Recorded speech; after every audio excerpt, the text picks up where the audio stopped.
Elokuun viimeinen sunnuntai, 29. päivä vuonna 1982. Sveitsin Grand Prix keskellä Ranskaa Dijonin kaupungissa. Aurinko paistaa, on kesäinen hellepäivä. Tervetuloa mukaan seuraamaan kauden 14 MM-osakilpailua. Mukana on 26 kilpailijaa ja 15 tiimiä. Ranskalaiset Renault aika jo nopeimpina eturivissä, Alain Prost ja René Arnoux. Suomen ja Williams-tiimin Keijo Keke Rosberg ruudussa 8. Dijonin rata on lyhyt syherö, pitkä pääsuora, jonne aivan pian lähdetään lämmittelykierroksella. Muu osuus täynnä mutkaa. Pituutta vain 3,8 kilometriä. 2 viikkoa aiemmin nähtiin huima jännitysnäytelmä Itävallassa Österreich-ringillä. Silloin voittoon ajoi Italian Elio De Angelis. Keke Rosberg hävisi hänelle vain renkaan mitalla ajassa 0,05. Tuo kilpailu jäi myös Keken mieleen, sillä hän nousi M-pisteissä teoreettisesti kärkipaikalle. Hän ihmetteli sitä itsekin kärkipaikalla, mutta ei vielä yhtään voittoa. Tuolloin Itävallan kilpailun jälkeen muuan Jackie Stewart heitti huulta toteamalla, että mikäli ajat viikset, pääset vieläkin kovempaa. Nyt eturivissä voimakkailla turbomoottoreilla varustetut Renault ja siellä tuulen halkaisijana Alain Prost ja hänen imussaan René Arnoux. Prostille tämä on uran 40. kilpailu. Voittoja on tullut uralla jo 5, tällä kaudella 2. Ja mukana kommentaattorina myöskin Erkki Mustakari. Tämä kausi on ollut varsin dramaattinen. Didier Pironi hän johtaa MM-sarjaa ennen tätä kilpailua, mutta hän ei ole mukana, loukkaantui erittäin pahoin Hockenheimissa. Se on totta, Matti, ja tuo dramatiikka saattaa merkitä sitä, että nuo miehet, jotka pystyvät vielä ajamaan nämä kauden jäljellä olevat osakilpailut, ovat ne miehet, jotka nyt sitten taistelevat tämän kauden maailmanmestaruudesta edellyttäen, että se porukka ajaa näissä loppuissa kisoissa maaliin asti. Muussahan tapauksessa niin on mahdollista sekin, että Didier Pironi 39 pisteellä saattaa olla mies, joka kruunataan kauden päätyttyä maailmanmestariksi, mutta kieltämättä täytyy olla realisti ja todeta, että aika lailla epätodennäköistä se on. Mutta mikä tässä kaudessa on ollut toistaiseksi mielenkiintoista on se, että sarjassa on peräti 9 eri voittajaa eri kilpailuissa. Ja jos katsellaan näitä voittojen määriä, niin siellä on tällä hetkellä Didier Pironilla niitä voittoja on 2, Alain Prostilla, John Watsonilla ja Niki Laudalla niin ikään kullakin 2 voittoa. Sitten näitä 1 voiton miehiä on Elio De Angelis, Ricardo Patrese, Nelson Piquet, René Arnoux ja Patrick Tambay. Eli kyllä on ollut aivan poikkeuksellisen tasainen sarja myöskin tällä lailla arvioiden, koska niin moni eri mies on päässyt nauttimaan tuosta oman maansa kansallislaulun kuuntelusta tuolla korkeammalla palkintokorokkeella. 27-vuotias ranskalainen Renault Turbo-auton kuljettaja Alain Prost asettautuu omaan lähtöruutuunsa Dijonin radalla. 3,8 kilometriä on siis mittaa. Ja mielenkiintoinen yksityiskohta, Matti, se, että vaikka tuossa aika-ajossa Ferrarin Patrick Tambay ajoi 10. lähtöruutuun, niin syystä taikka toisesta hän ei ole nyt mukana tässä lähtöruudukossa eikä lähde tähän kilpailuun lainkaan. Me tiedä ihan tarkkaan, mikä tuo syy on, mutta jonkinlainen siellä näkyy tuo 10. ruutu tyhjänä. Ja näin ollen, niin Patrick Tambay ainoana Ferrari-kuljettajana ei osallistu tähän kilpailuun ja nyt on nähty hetki. 34-vuotias Keke Rosberg ruudussa 8 ja sitten lähdetään liikkeelle. Ennakkoasetelmissa Renault ovat todella vahvassa iskussa turbomoottoreilla. Siitä lähdetään, niin kuin näkyy. Kyllä Renault saavat erittäin hyvän lähdön, mutta sieltä keskeltä ampautuvat myöskin Niki Lauda McLaren Fordilla ja rinnalla oli myöskin Andrea de Cesaris punavalkoisella Alfa Romeolla. Tulevat myöskin haastamaan vahvasti, mutta Keke saa jo erittäin hyvän lähdön autolla numero 6 ja nousee jo tuossa vaiheessa 5. käsittääkseni erittäin hyvän startin. Ottaa Keke Rosberg tuolla vaalean vihreällä Williams-autolla ja ampautuu siihen haastajan rooliin. Tässä nähdään tämän Dijonin radan hyvin vaikea ja korkeuserojakin löytyy. Tämä ratahan sijaitsee noin 400 metriä merenpinnan yläpuolella ja sieltä tullaan mäen harjanteelta, laskeudutaan jo alas ja kaarellaan tätä niin sanottua takalenkkiä yhtään paikkaa ei ole, missä kuljettaja pääsisi lepuuttamaan itseänsä tuolla takaosalla. Sen sijaan pitkä pääsuora antaa pienen mahdollisuuden hengäistä rauhassa. Renault, Alain Prost, René Arnoux. Ja kyllä näyttää Matti siltä, että nuo autot, joissa nuo turbomoottorit antavat kyllä sellaista potkua tuohon eteenpäin menemiseen, niin nimenomaan Renault-parivalikon kohdalla näyttää nyt selvältä se, että he pystyvät hyödyntämään tuota muiden edessä ajamista. Ja nyt siinä taistellaan Renault-miehet keskenään johtopaikasta. No, ei vielä tapahtunut sen kummempaa ohitusyritystä, mutta hyvin näyttävät Renault liikkuva, eikä huonosti tule myöskään Ricardo Patrese sieltä Brabham BMW-autolla, jossa niin ikään on turbomoottorinen kone autossa. Ja täytyy kuitenkin muistaa, että tätä kautta on leimannut hyvin paljon nimenomaan tämä turbokoneet vastaan vapaasti hengittävät koneet. Ja voitaisiin jopa sanoa, että peli ei ole siinä mielessä ollut ihan reilua tällä kaudella. Että kyllä se kieltämättä on melkoinen etu. Jos nuo turbomoottoriset koneet vain kestäisivät, nimittäin heidän ongelmana on ollut nimenomaan tuo epäluotettavuus ja niin kovaa liikkuvia autoja, kun nuo turbomoottoriset autot ovatkin, niin nimenomaan tuo epäluotettavuus on liian usein tämän kauden aikana koitunut heidän turmiokseen. Kovaa taistelua käydään siellä takana myöskin. 6. lähtöruudusta ampautui mukaan 30-vuotias brasilialainen Nelson Piquet. 3. ruudusta tallitoveri 28-vuotias italialainen Riccardo Patrese BMW Brabham autoilla. Ja siellä on kovaa taistelua juuri heidän kesken. Kumpi sieltä pidemmän korin ottaa. Patrese pitää vielä tuon oman paikan tuossa, mutta Piquet haastaa vahvasti.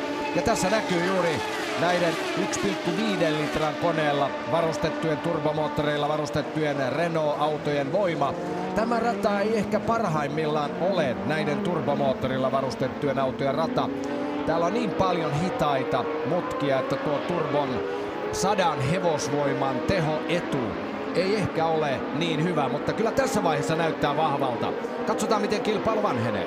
Se on ihan totta, ja nimenomaan tuolla pitkällä suoralla lähtömaalisuoralla tuo turbomoottorin etu, niin sen pystyy parhaiten hyödyntämään, mutta tämä syheroosuus on sitten se, jossa nuo vapaasti hengittävät autot pystyvät aika hyvin kamppailemaan kyllä näitä vastaan, kunhan vaan pitäisivät huolen siitä, että tuo kärki ei pääse liian kauaksi karkuun. Et kyllä siinä on Niki Laudalla ja Andrea de Cesariksella, Keken tallikaveri Derek Dalylla ja kumppaneilla niin töitä ihan siis kädet täynnä pitääkseen tuon eron tuonne kärkeen edes kohtuullisen pienenä. Kyllä siellä edelleen Brabham-miehet taistelevat ja Nelson Piquet tunnistaa siitä, että hänen kypärässään on enemmän punaista väriä kuin Patresen kypärässä. Näytti siltä, että siinä Nelson Piquet siirsi itsensä 3.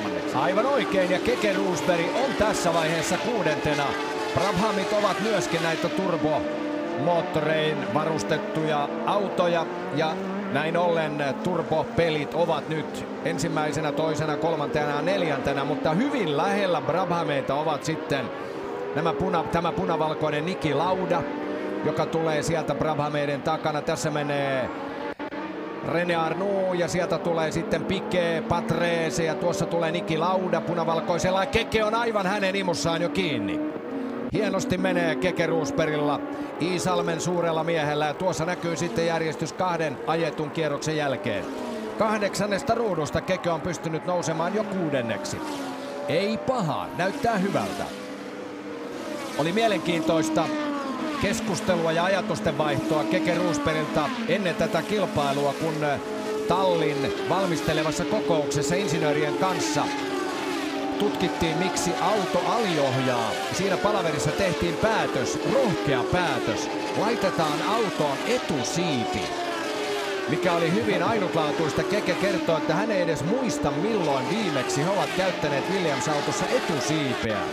Sen sijaan näillä turbomoottoreilla varustetuilla autoilla etusiipi näyttää olevan vakiona, niin kuin näistä Renault hurjista peleistä pystymme havainnoimaan, samoin Brabhameilla, mutta Williamsilla, joka käyttää 3 litran Ford Cosworth-moottoria, vapaasti hengittävää moottoria, niin tälle radalle tämä etusiipiratkaisu on ollut hyvä. Ja vielä tässä ennen kilpailua sunnuntai-aamuna ajetussa vapaissa harjoituksissa Williamsin mekaanikot huomasivat, että siellä on ensimmäinen konerikko tiettävästi tulossa.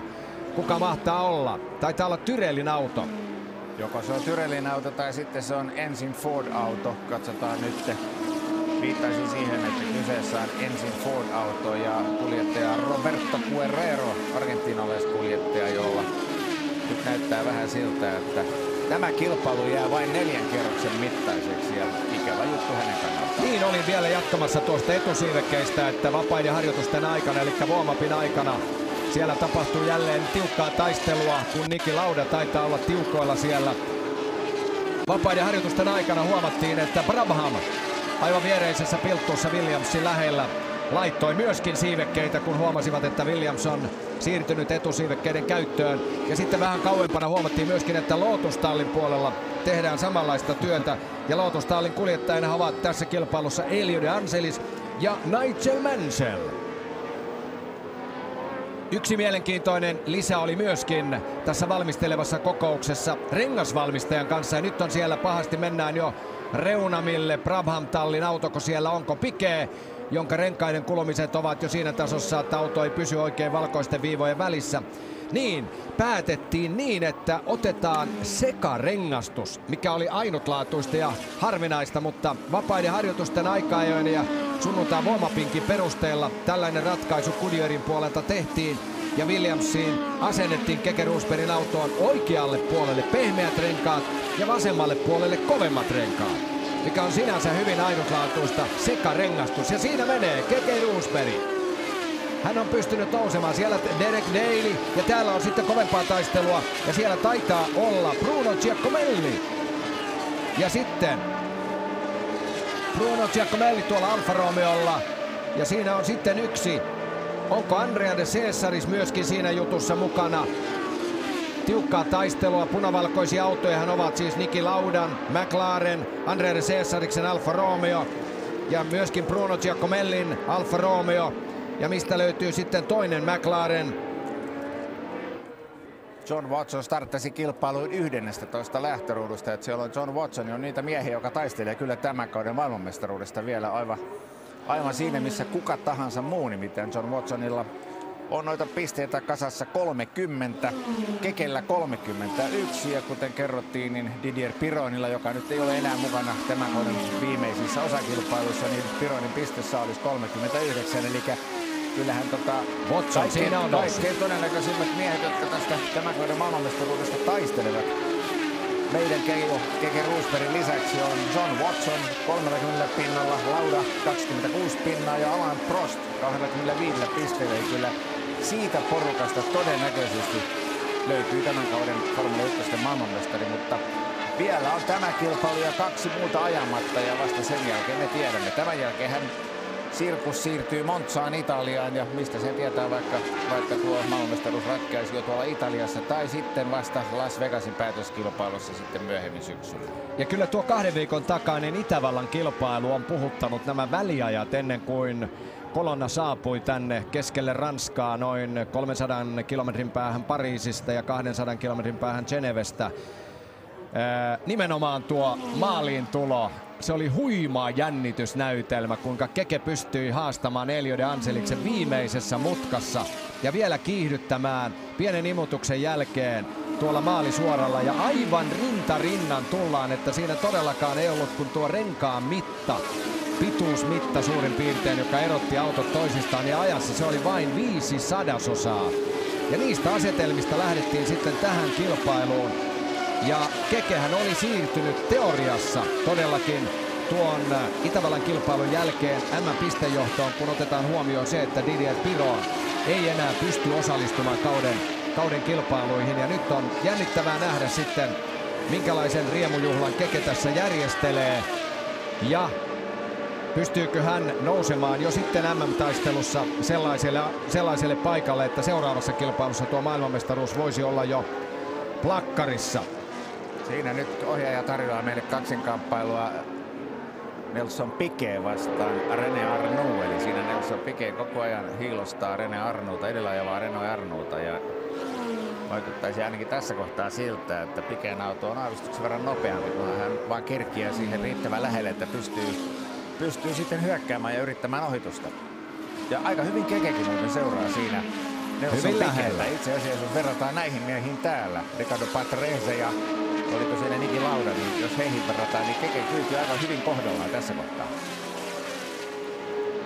Sveitsin Grand Prix ajettiin kaiken kaikkiaan aiemmin 5 kertaa, nyt on 6. kerta.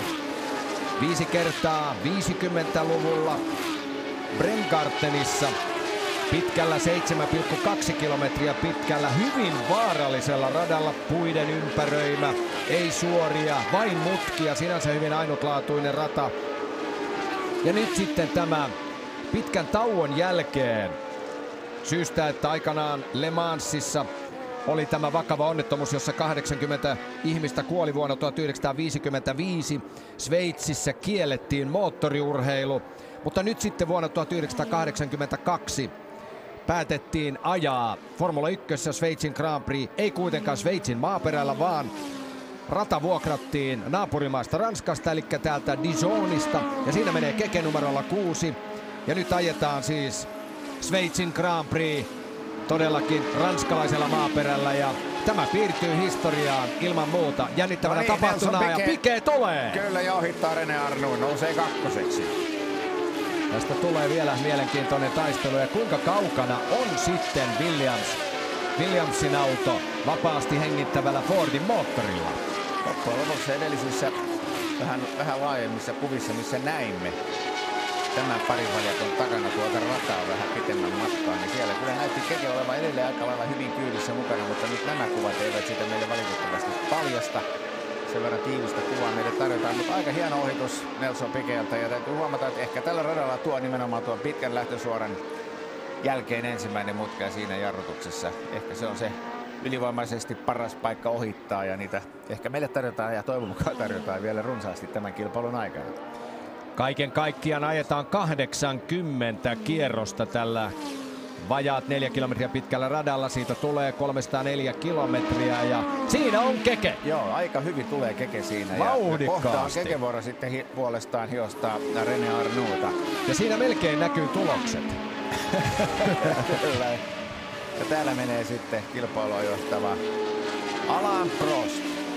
27-vuotias ranskalainen, joka on jo toistaiseksi vielä lyhyen Formula 1-uransa aikana jo saanut lisänimen professori sen takia, että mies viettää niin valtavan paljon aikaa noiden insinööriensä kanssa pohtiessaan sitä, miten tuosta autosta saisi aina vain suorituskyvyltään paremman ja paremman. Ja näillä vaikuttaa nyt siltä, että tämä mies on nyt menossa kotimaan kamaralla. Tosiaan on nimeltään Sveitsin GB, niin kohti kauden 3. voittoa. Ainakin tässä kohtaa se siltä vahvasti vaikuttaa. Ja Alain Prost on niiden miesten joukossa, joilla todellakin on tällä kaudella jo 2 voittoa lakkarissa. Nuo 2 edellistä voittoa tulivat itse asiassa kauden 2 ensimmäisessä kilpailussa. Eli ensimmäinen voitto tuli Etelä-Afrikan Kialamissa ja toinen sitten perään Rio de Janeirossa tuolla Brasilian helteisellä, mikä se nyt on, Rapakua sinne suuntaan radalla, ja siellä tuli tuo Prostin toinen voitto. Sen jälkeen on ollut vähän hiljaisempaa Alain Prostilla. Itse asiassa meni niin monta kilpailua, että vastakauden 10. kilpailu, joka ajettiin tuolla Brands Hatchissa Englannissa, niin sieltä tuli sitten seuraavan kerran Prostille pisteitä 6. sijasta, 1 vaivainen piste. Ja Paul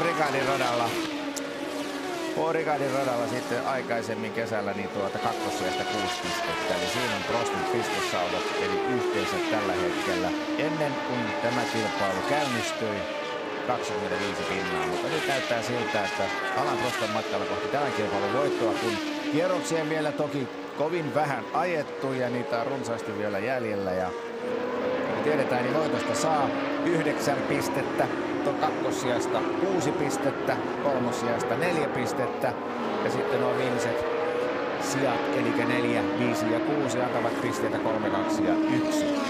Täytyy palata vielä tuohon Didier Pironin onnettomuuteen Hockenheimin vapaissa harjoituksissa lauantai-aamun sateessa. Kun katsotaan näitä autoja, mikä se rakennelma on, keula on hyvin lyhyt.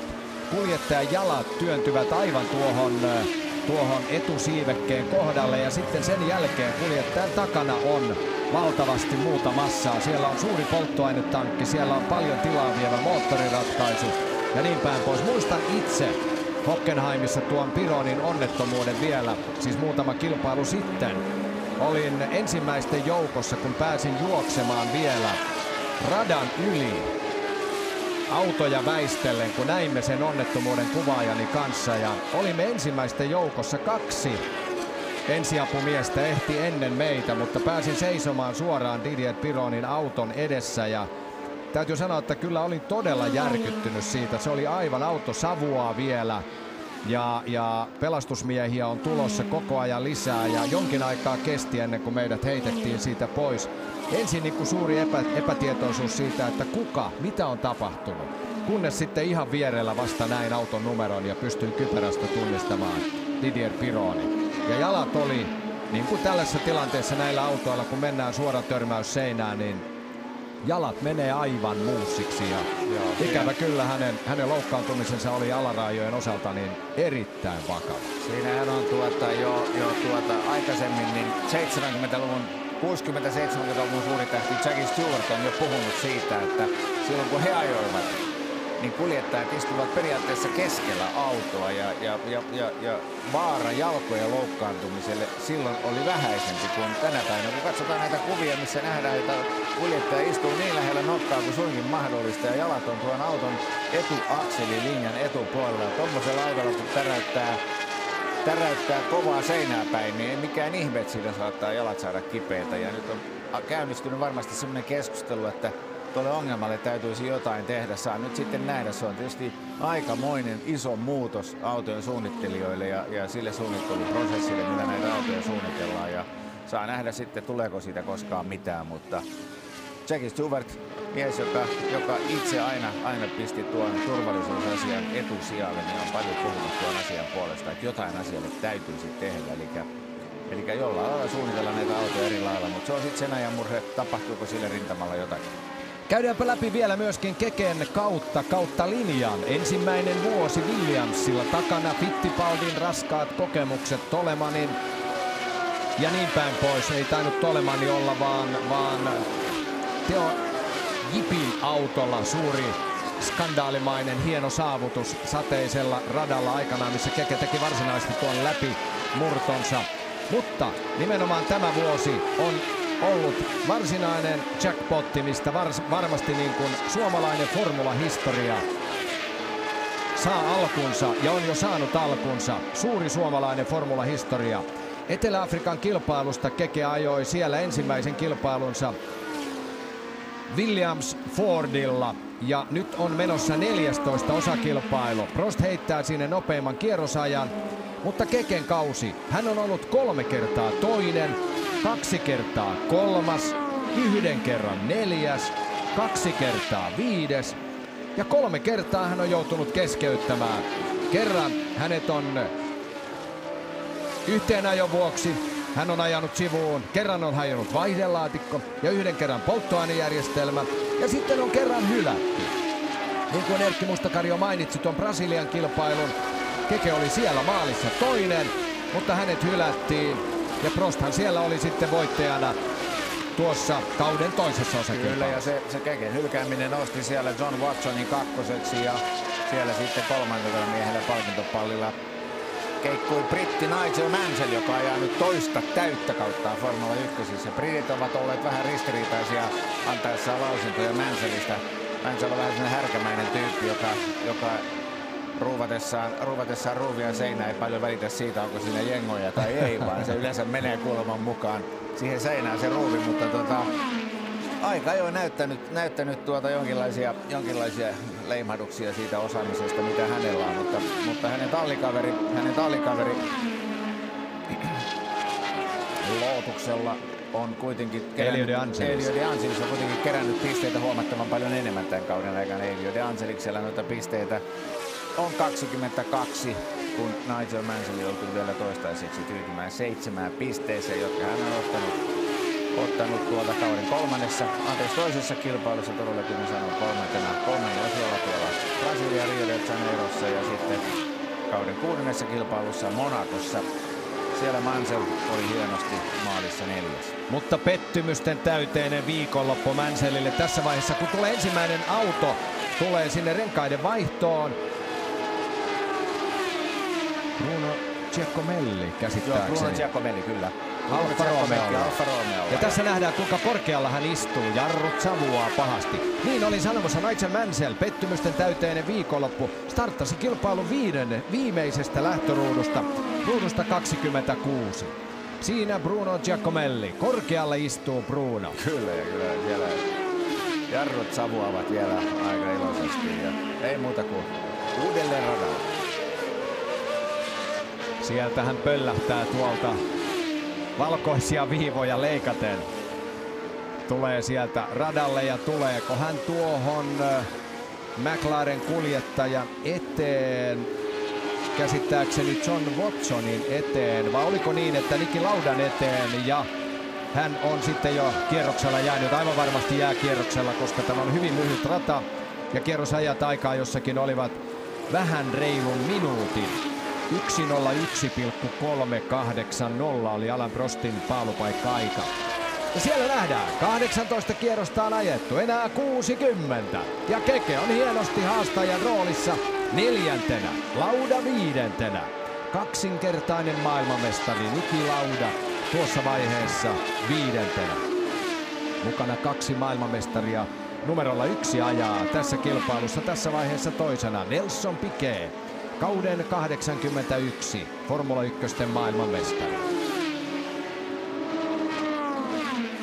No, siellä on edelleen René Arnoux, pysyy jollain lailla kyllä vielä Nelson Piquetin kyydissä mukana, mutta vaikuttaisi siltä, että tuo ero ensin alkuun se kasvoi, mutta on nyt ihan jymähtänyt suurin piirtein sille tasolle, mitä se nyt tällä hetkellä on. Ja niin ikään Keken paikka tuolla Arnoux takana niin on niin ikään vähän niin kuin jymähtynyt nyt nämä tilanteet tällä lailla paikoilleen, ja saa nähdä, voi olla, että tässä nyt kuitenkin odotellaan noita ensimmäisiä varikkopysähdyksiä, ja se saattaa olla tietysti yksi syy siihen, ja nyt paljon riippuu se, että kummosilla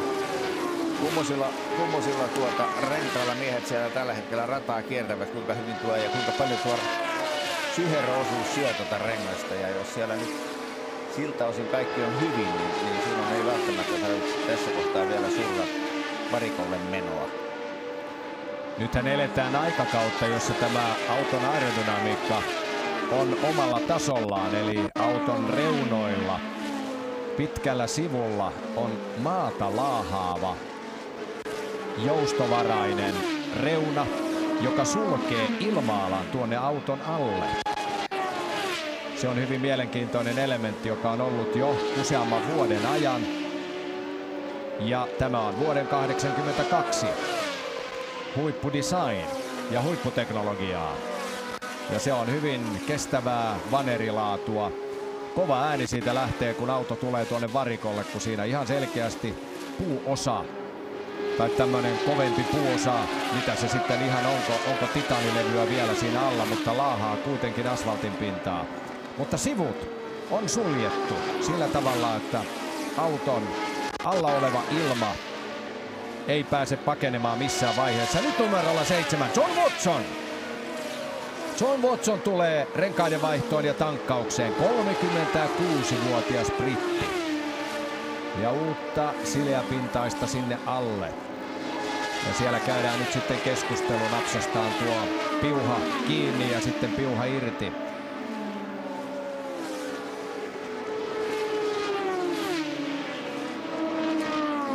John Watson tulee palaamaan radalle sieltä, mutta putoaa luonnollisesti tuosta kuumimmasta kärjestä pois. Aika-ajoon eivät selviytyneet sellaiset, tai aika-ajon jälkeen itse kilpailun eivät selviytyneet muun muassa Fittipaldin Chico Serra. Suomessakin käynyt kuljettaja Ahvenistolla Keken kanssa kilpailut. Tommy Bruno, Theodore Ford kuljettaja ja Mauro Baldi, Arrows Ford kuljettaja. Samoilla pensoilla mennään siis loppuun asti, vaihdetaan vain renkaat tuossa, ei tankata.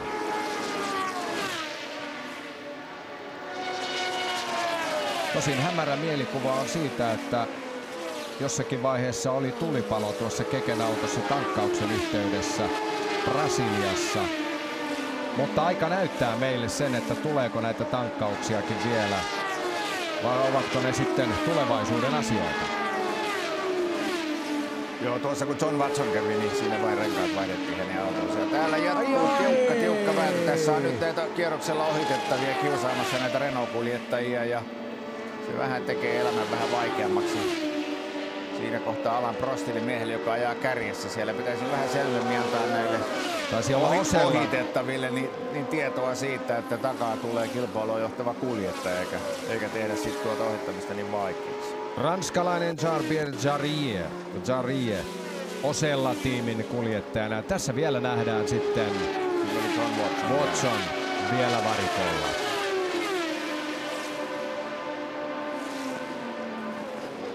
Nyt on pakka täysin sekaisin, kun kuljettajia tulee tuolta varikolla ja samoin sitten vielä kierroksella varvataan.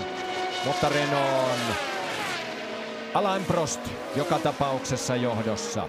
Nelson Piquet on siellä toisena ja Keke Rosberg neljäntenä.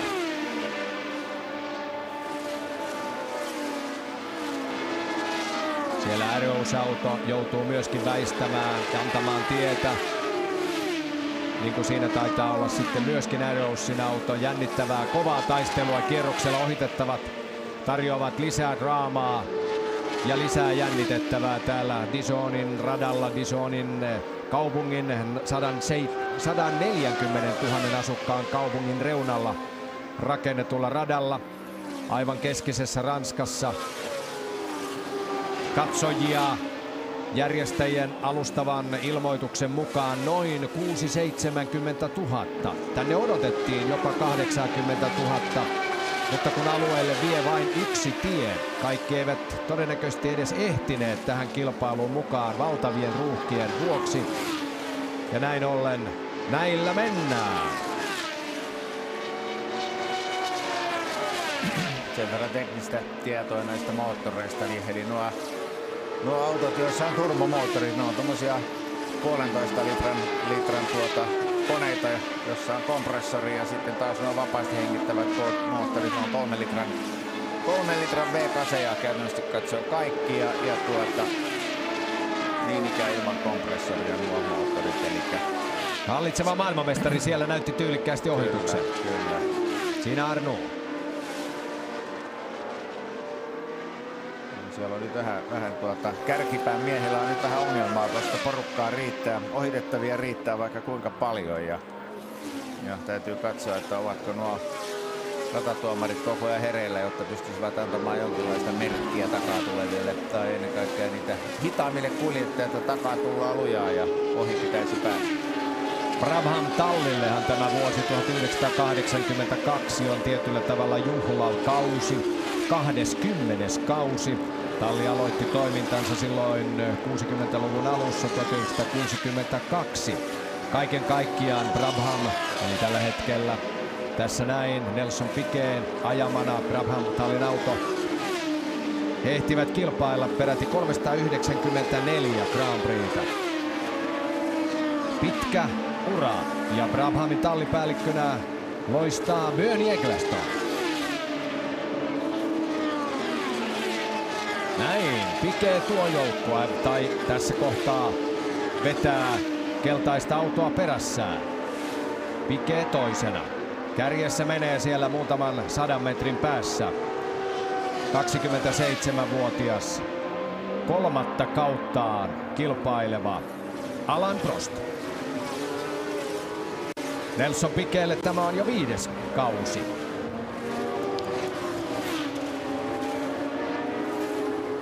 Se on hieno rata tämä Dijonin rata ja nimenomaan nämä korkeuserot tekevät sitä kovin mielenkiintoisen vaikka kuten sanoit Matti, niin ei se välttämättä ole niitä kaikkein mukavimpia, parhaimpia ratoja näille autoille, mutta kuitenkin tuo korkeuserojen kirjavuus ja sitten mielestäni myöskin tuo radan syherro-osuus tarjoaa vielä mahdollisuuden sellaiselle kamppailulle, jossa nämä vapaasti hengittävillä moottorilla kilpailevat kuljettajat, heillä on pieniä mahdollisuuksia näitä turboautoja vastaan. Ainakin vähän paremmat kuin että jos taas pelkkää suoraa luotettamista niin kuin Hockenheimin rata siellä metsän siimeksessä on. Keke on viestittänyt varikolle jo 10 kierroksen jälkeen. Etukumi alkoi halkeilla. Heillähän on siis sekarengastus, oikealla puolella pehmeämmät ja vasemmalla puolella kovemmat renkaat.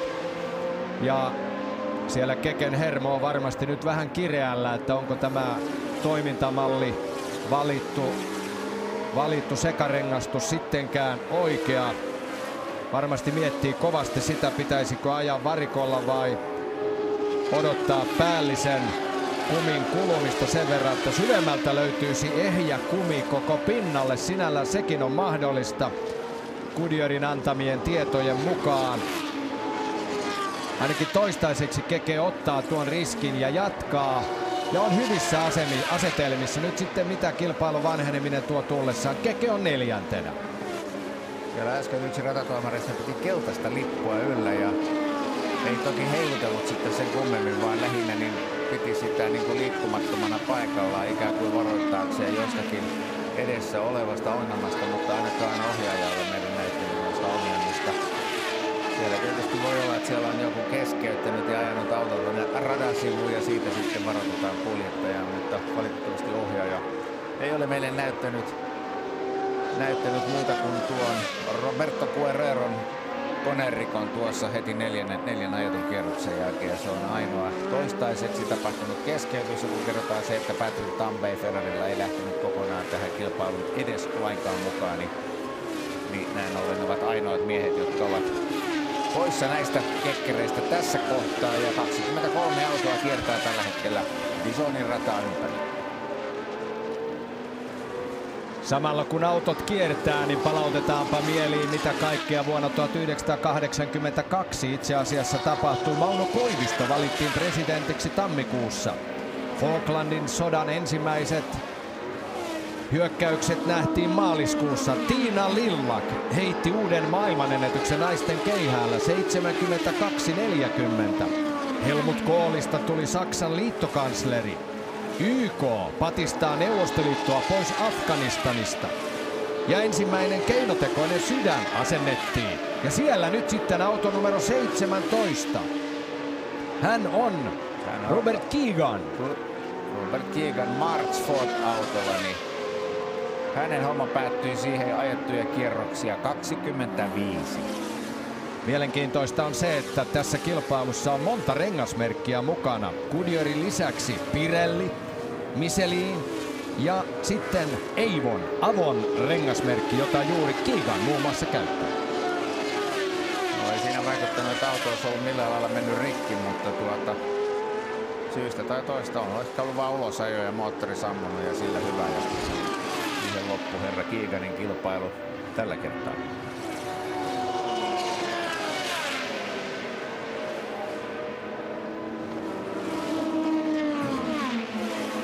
Jännittäviä kaksintaisteluja.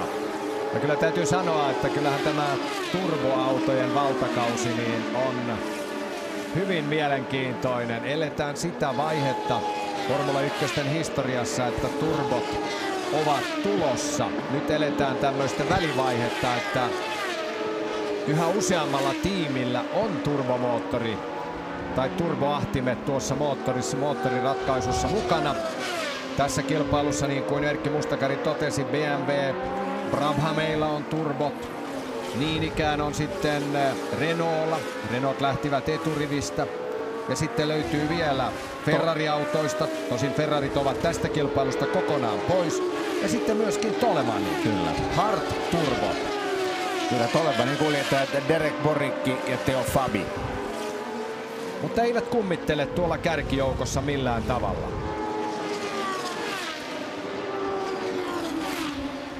Vorik.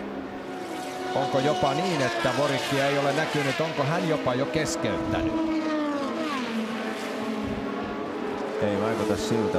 Saattaa olla muuten, että ei ole pitkään aikaan tuolla radalla näkynyt, mutta kyllä siellä ainakin toinen Tolemani vielä rataa kiertää. Ja jos näin on, että Vorikin matka olisi jäänyt kesken, niin tuo Ai kun vetää tiukassa luosussa. Kyllä. Vaarallisen tiukassa. Siinä saamme nauttia vähän Nelson Piquén ajotaitojen esittelyä. 4,2 sekuntia. Kyllä heillä nyt näköyhteys on tuossa toisiinsa. Joo, ja Nelson Piqué ottaa pikkuhiljaa alan prostia kiinni. Siellä menee Musta Lotus tuossa, jonka taakse pian asettuu sitten Alain Prost ja hakee ohituspaikkaa. Siellä on Nigel Mansell. Joo, ja kyllä yksi syy siihen, että Nelson Piquet ottaa Alain Prostia tällä hetkellä kiinni, on se, että siellä on vähän väliä noita kierroksella ohitettavia. Ja jos Prost jää vähänkin aikaa siihen kuppaamaan siihen kierroksella ohitettavien taakse, niin sehän mahdollistaa sen, että Nelson Piquet, joka on vähän rämäpäisempi rattimies kuitenkin. Kiihko latino. Niin onnistuu kuitenkin ottamaan tuota eroa pikkuhiljaa kiinni. Kovasti pomppii autot tällä lähtösuoralla, niin kuin on aiemminkin kuvissa pystytty näkemään. Siinä nyt sitten. Siinä meni Alain Prost, tässä tulee Nelson Piquet. Mutta rakennelmat kestävät. Auto pomppii. Eivätkä kaikki radat tälläkään kaudella 82 ole yhtään sen parempia kuin tämä Dijoninkaan rata. Ehkä nyt keskimäärin voi sanoa, että täällä on aika paljon pomppuja. Siinä he ovat Prost, Piquet, Arnoux, Roosberg, Lauda, Patrese. 6 kärki. Aika kauaksi on Patrese jäänyt jo kohta minuutin päähän kärjestä ja kuitenkin samanlaisella autolla kiertää rataa kuin Nelson Piquet, eli siinä mielessä niin kyllä voisi italialaiselta odottaa vähän enemmän, mutta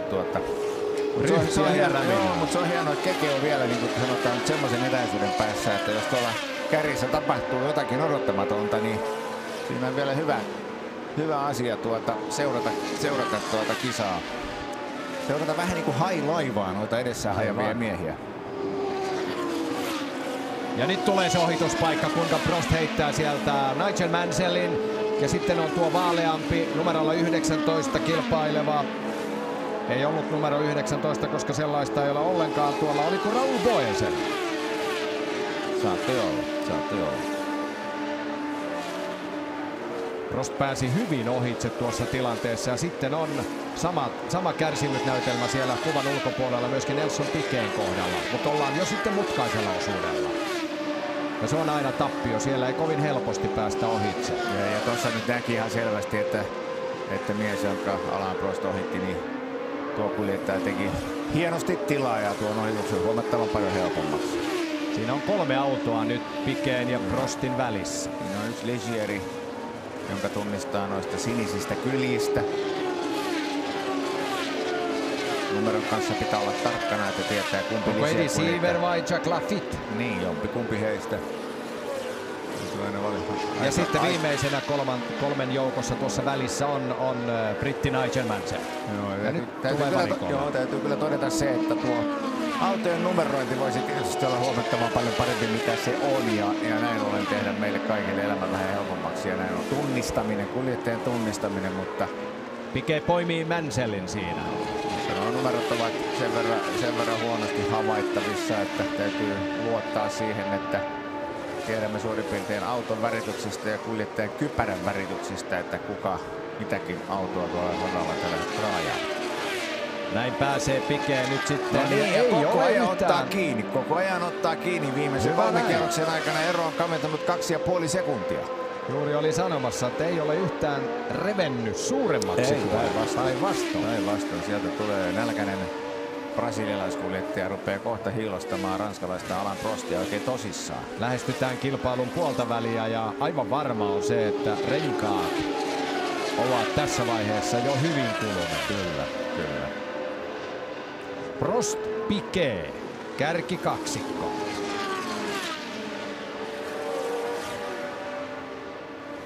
Se on aika jännä täällä Dijonin radalla tilanne on se, että siellä on muutamat paikat, missä yleisöä on paljon, mutta sitten siellä on sellaisia rataosuuksia, joissa tuntuu, että on ristin sielua ratatuomareita lukemuttamatta seuraamassa kuljettajien edesottumuksia. Ei edes TV-kameroita. Ei niin, ja tässä kuvassa nyt nähdään, että aika hyvin väkeä on tuonne katsomoihin kuitenkin joka tapauksessa tullut ja tiettävästi kilpailujärjestäjän arvio on se, että siellä on noin 65-70 000 katselijaa nyt seuraamassa tätä kilpailua.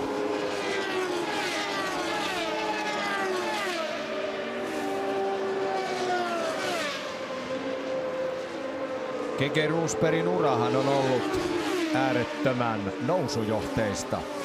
Pitkään niistä 70-luvun alun tilanteista, ammattimaisesta ajamisesta, erilaisten formuloiden ja jopa äärettömän kovan kilpailukalenterinkin saattelemana, milloin on saman vuoden aikana ajettu lähestulkoon perättäisinä viikonloppuna Uudessa-Seelannissa ja sitten välillä USAssa.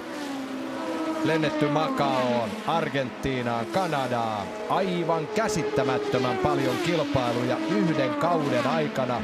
Niin kuin muun muassa vuonna 1978, niin siinä on noin 30 kilpailua eri puolilla maailmaa.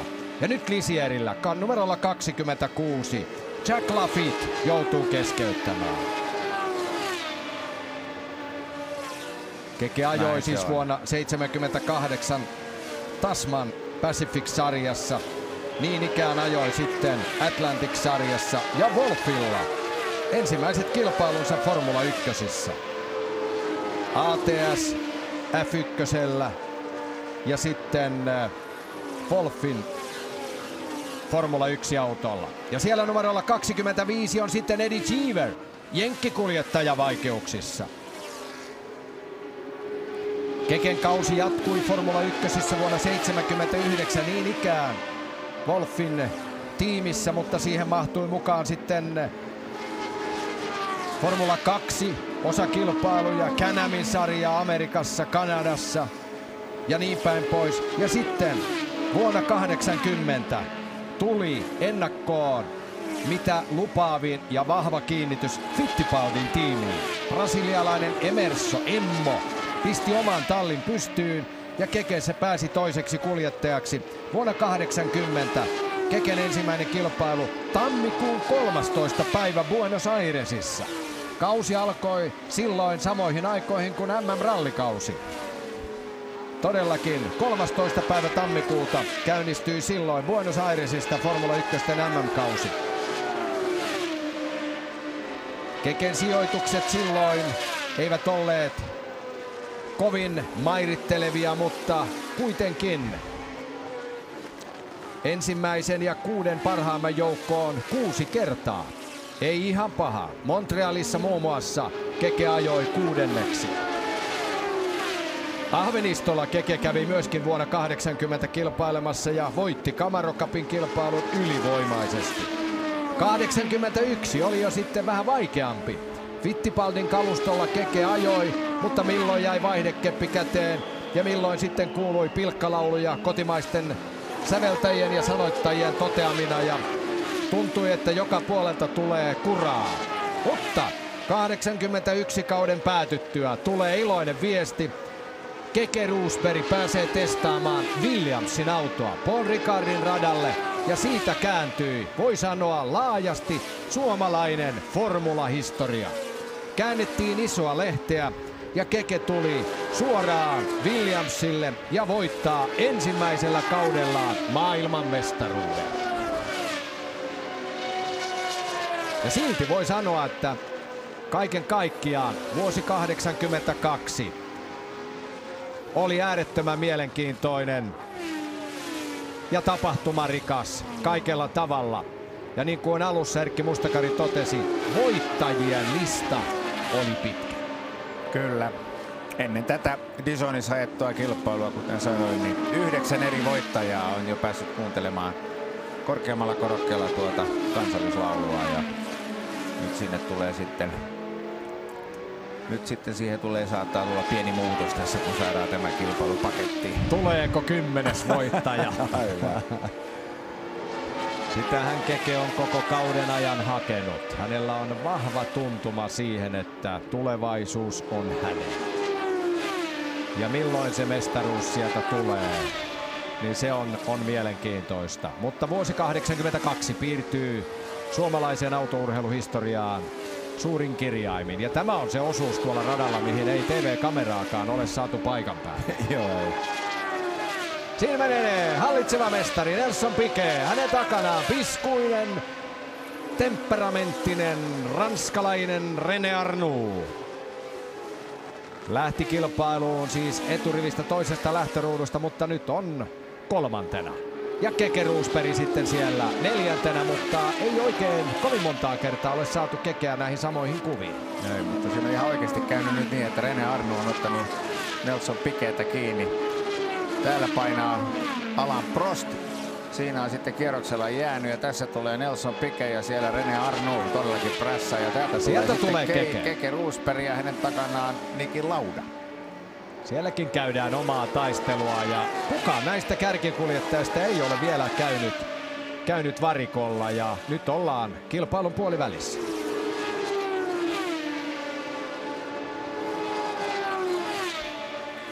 Valtavan hienot äänet näistä autoista kantautuu ja todella kauas.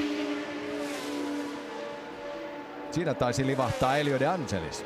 Tässä tulee Nelson Piquet, joka joutuu varvaamaan kierroksella Lotus-kuljettajan. Aiemmin jäi jo toinen Lotus-tähti Nigel Mansell.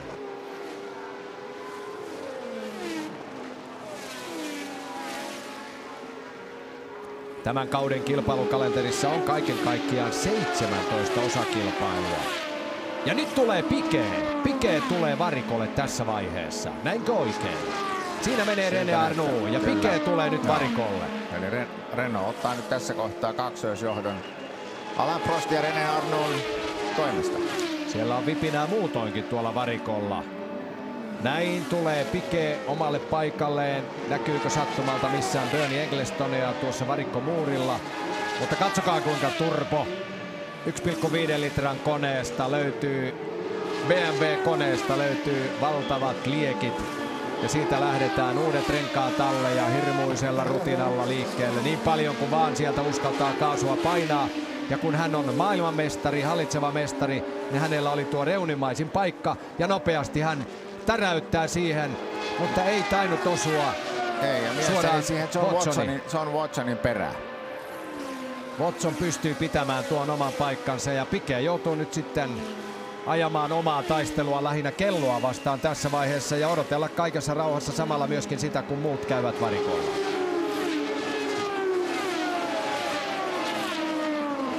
Pitkässä jonomuodostelmassa siinä taisi mennä Patrese BMW Brabhamilla ja täällä on sitten numerolla 25.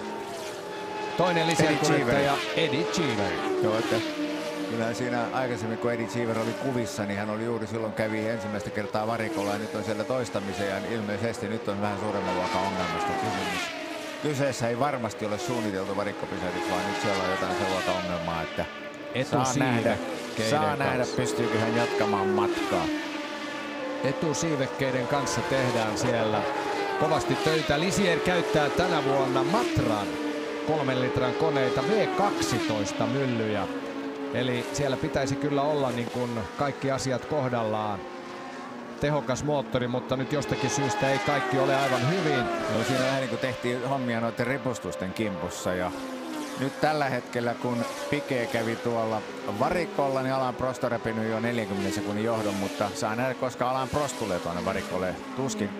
Tuskin meitä tarvitsee kovin kauan enää sitä odottaa. Aivan, varikolle tulo, varikon läpi ajo ja kaikki toimenpiteet siellä, se on aika hidas tapahtuma. Voi hyvinkin olla, että palataan samantyyppiseen tilanteeseen. Joo, ja siinä Alain Prost ohittaa Keken tallikaverin Derek Daly. Britti Derek Daly jää siinä nyt jo kierroksella. Kyllä, jos erittäin tarkkoja ollaan, niin hyvin punatukkainen irlantilainen. Niin ollaan ihan tarkkoja. Joo, ollaan tarkkoja. Britteen saarilta. Kyllä.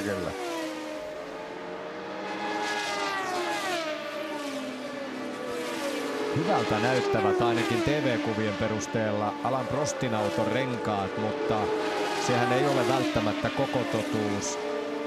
Prost itse tietää, ja toisaalta kyllä TV-kuvakin on kertonut, että minkäänlaista tämmöistä holtitonta lipsumista ei ole ollut, että he ovat varmasti löytäneet autoihin hyvän optimaalisen pidon. Siinä näkyy nyt sitten paremmuus. Siellä ovat Piquet ja Patrese, eli Brabhamin kuljettajat peräkkäin. Prost Arnoux Renaultlla kaksoisjohto. Sitten on Keke kolmantena. 10,5 sekuntia ainoastaan. Ja samassa tilanteessa mennään. Eivät ole kärkikolmikosta kukaan käyneet vielä renkaiden vaihdossa. Ja yli puolet on jo ajettu kilpailu. Alfa Romeo jää siinä. Komeasti ja tyylikkäästi tapahtuu tuo ohitus. Alain Prost. Prostilla ei siis vielä yhtään maailmanmestaruutta tässä vaiheessa. Ne rikkaat vuodet ovat sitten tulevaisuudessa. Laudalla on siis, Niki Laudalla on tässä vaiheessa jo 2 maailmanmestaruutta ja hallitsevana maailmanmestarina tällä kaudella ajaa Brabhamilla Nelson Piquet.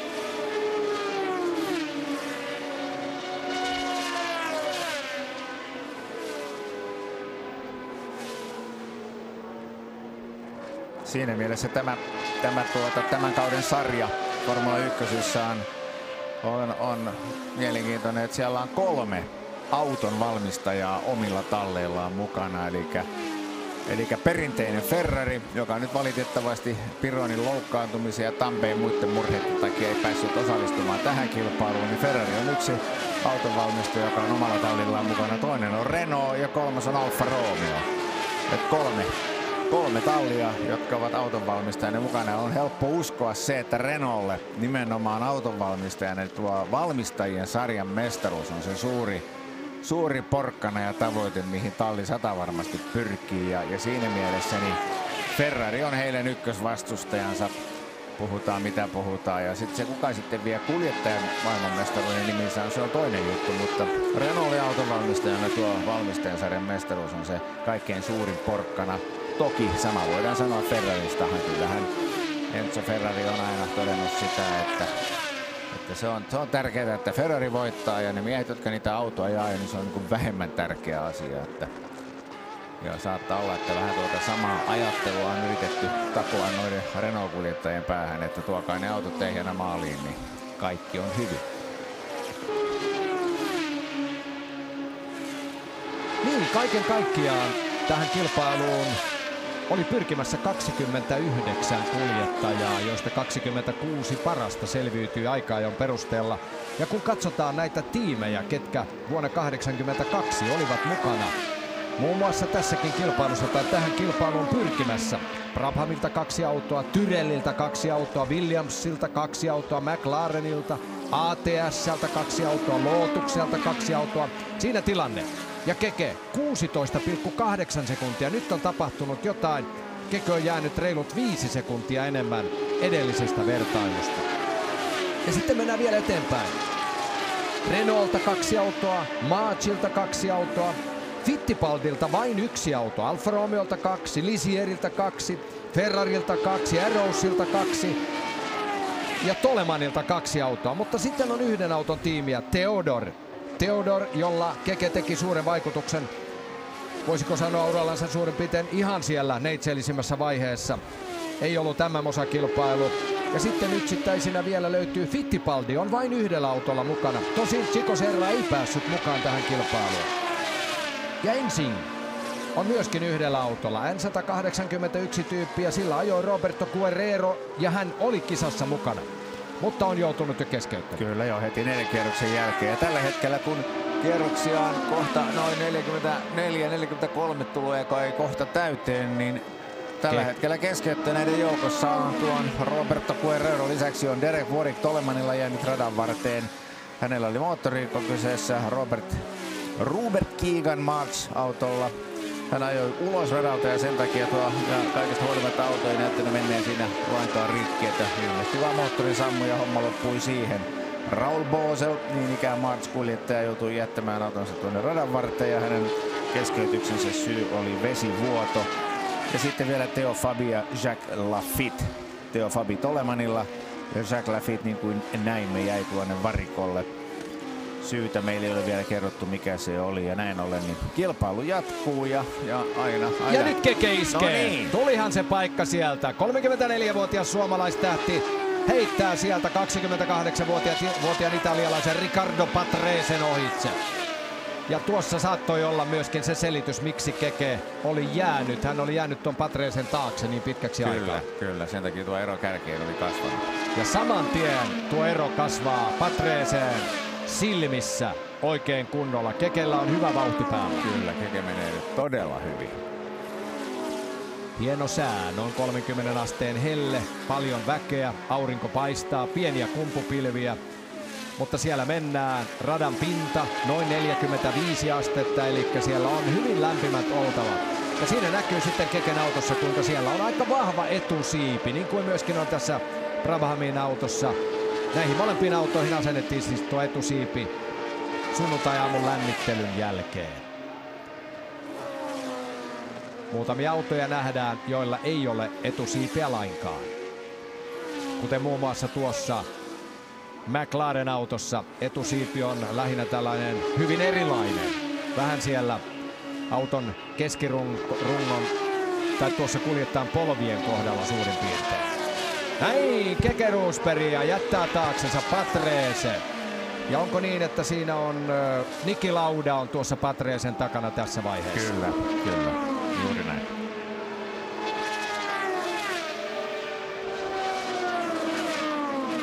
Ja Lauda etsi ohituspaikkaa. Tuossa saattaisi olla hyvä paikka, mutta Lauda ei sitä käytä hyväkseen. Teho ei riitä. Kaksinkertainen mestari tietää, miten Dizonin radalla ajetaan. Täällä on ajettu siis viikonlopun aikana jo paljon vapaita harjoituksia aikaa. Jo rata on tullut kaikille tutuksi, vaikka tällä radalla ei tämä joukko ole koskaan aiemmin ajanut. Nyt tämä kerta ajetaan ja etukäteistiedot jo kertovat, että tälle radalle ei enää palata, joten tämä jää ainutlaatuisena kilpailuna Sveitsin Grand Prix-sarjassa viimeisenä historiaan. Ja Lauda edelleen yrittää vimmatusti Patresen ohitusta. Jälleen hän joutuu asettumaan imutukseen, mutta nyt se tulee. Patrese antaa hienosti, herrasmiesmäisesti tilaa. Joo, ilmeisesti Patresella on nyt joku ongelma, nimittäin ei hän edes yrittänyt taistella oikein tosissaan, vaan ilmeisesti ymmärsi sen, että takaa tuleva mies tulee sen verran vauhdikkaasti, että turha yrittää ryppyillä ja päästi aika lailla ketterästi siitä Laudan ohitseen. Kyllähän sitä kiusaa voi tehdä jonkin aikaa, mutta joku tolkku siinä kiusanteossakin pitää olla. Jos nähdään, että takaa tuleva kaveri on selvästi nopeampi, niin siitä kiusanteosta ei ole paljon iloa sitten. Ei kummallekaan. Hienoa, saamme nyt Keke Rosbergiäkin vähän enemmän kuviin. Hän taistelee hienosti turbomoottoreilla varustettujen autojen takana. Ensimmäisenä vapaasti hengittävällä autolla. Siellä vilahteli myöskin Keken tallitoveri Derek Daly. Joo, siinä numerolla 7 John Watson. Kyllä. Ja siellä kiipeää jälleen tuota korkeaa mäkeä. Ei se nyt ihan noin korkea ole, mitä tuo TV-kuva näyttää, mutta korkealle siinä noustaan. Korkeuserot kaiken kaikkiaan merenpinnasta ovat noin 450 metrin erolla matalimman ja korkeamman kohdalla. Eli tällä radalla on lyhyydestään huolimatta aika paljon korkeuseroja. Niin kuin näkyy, kuva kertoo, käydään välillä notkon pohjalla ja sitten taas kiivetään.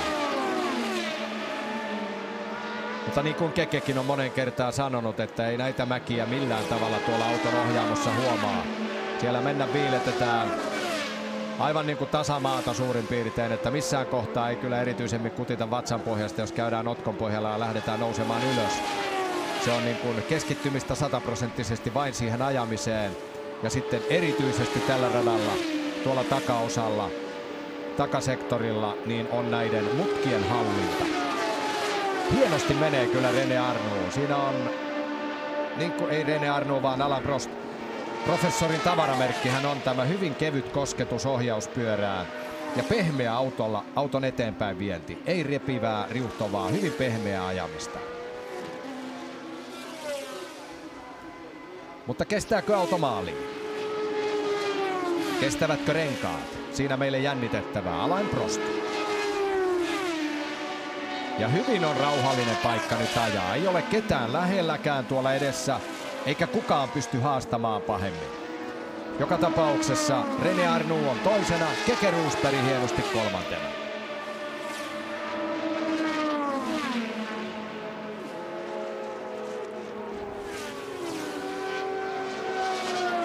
Muutamin kohdin tulee selvästi myöskin pilvisempiä alueita. Muutama kumpupilvi osuu kohdalle ja se on aina selvää, että isompi pilvialue saattaa hiukan viilentää tuon radan pintaa ja antaa kenties sitten vähän enemmän pitoa niille kohdin, vai oliko se päinvastoin? Ennen kaikkea moottorille se on aina pieni helpotus, kun tuo ilman lämpötila vähänkin tulee viileämmäksi. Silloin moottori saa vähän enemmän ilmaa keuhkoihinsa ja sitä kautta niin moottori toimii vähän paremmin. Kauden 14 Formula 1 MM-osakilpailu. Tämän jälkeen vielä jännittävät 2 kilpailua. Monza 12.9. ja kauden päätöskilpailu kaukana Kaliforniassa. Pelikasinoiden ja pelihimoisten luvatussa kaupungissa Las Vegasissa 25. syyskuuta. Tuttuja miehiä edelleen. Prost, Arnoux, Rosberg, Lauda, Piquet, Patrese. Patrese jäänyt jo kierroksen kärjelle. Aika yllättävää ottaa huomioon kuitenkin, kuinka hyvin Nelson Piquetin auto on tuolla toiminut. En tiedä sitten viittaisiko se siihen, että Patresella on jonkin sortin ongelma autossaan, mutta kyyti ei ole ihan niin kylmää kuin tuolla kärkikolmikolla. Bruno Giacomelli, italialaiskuljettaja, ei mahdu 6 parhaimman joukkoon. Eikä tämä kausi ole suuremmin riemua tarjonnut muutoinkaan Alfa Romeolle. Mutta siellä sitten omaa keskinäistä taistelua käydään. Siellä menee kuitenkin sitten, oliko René Arnoux ja hänen takanaan. Ei kyllä siinä René...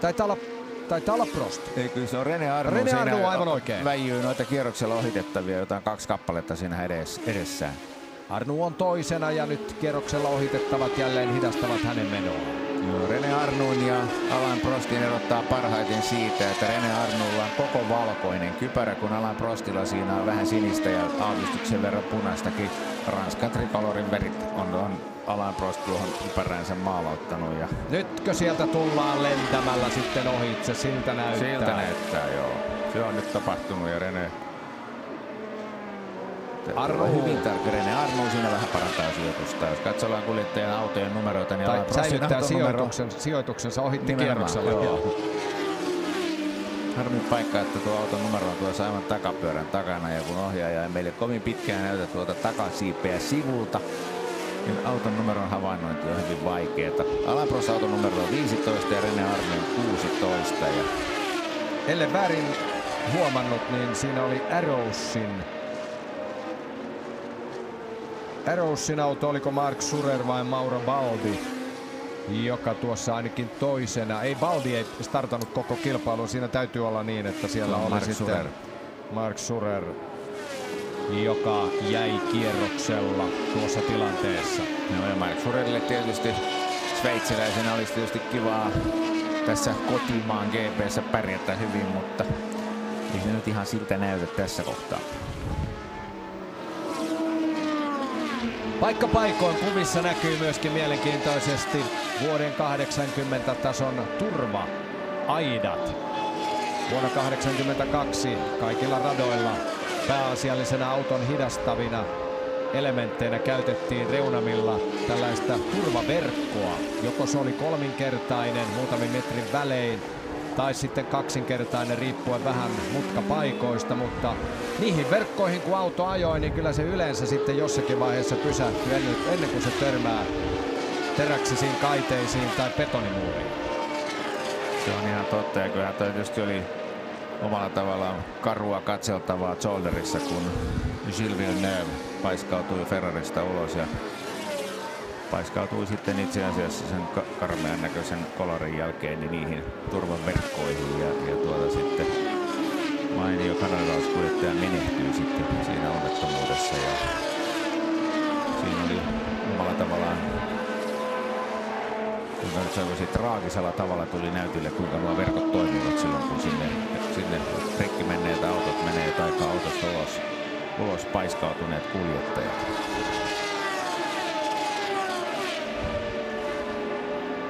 Tämä kausi on siis kaikella tavalla ollut hyvin dramaattinen. 2 kuljettajaa on jo menehtynyt. Villeneuven lisäksi Ricardo Paletti Kanadan Montrealin startissa ja sitten vielä vakava loukkaantuminen Didier Pironille Hockenheimin vapaissa harjoituksissa sateisessa ja voi sanoa jopa osittain huonon näkyvyyden omaavissa olosuhteissa. Mutta sirkus jatkuu. Nämä ovat olleet todella surullisia uutisia, mitä Formula 1 maailmasta kaudella 82 kantautui. Mutta Sveitsissä mennään. Sveitsin Grand Prix nimissä mennään, vaikkakin ranskalaisella radalla. Ja tässä on vähän tunnearvoon vaikuttavia tekijöitä myöskin tänä vuonna juuri se, että Sveitsin osakilpailu ajetaan, vaikka se Sveitsin Sveitsissä moottoriurheilu kiellettiin vuonna 1955 tuon Le Mansin 80 ihmishenkeä vaatineen onnettomuuden jälkeen kokonaan. Ja nyt sitten vielä on ollut näin synkkä vuosi Formula 1, mutta täällä mennään. Kilpailu lähestyy aivan pian jo sitten loppumetrejään, ei kuitenkaan vielä. Jännittäviä hetkiä varmasti on tarjolla. Numerolla 4. Ryan Henton, 35-vuotias britti, ajaa tuolla tummalla Team Tyrellin autolla. Siellä vilahti kuvissa ja tuleeko hänkin nyt sitten kierroksella varvatuksi aivan pian. Tuossa menee. Ja täältä takaa tulee nyt sitten, taitaa olla Alain Prost, joka siellä on ohittamassa kierroksella Hentoni.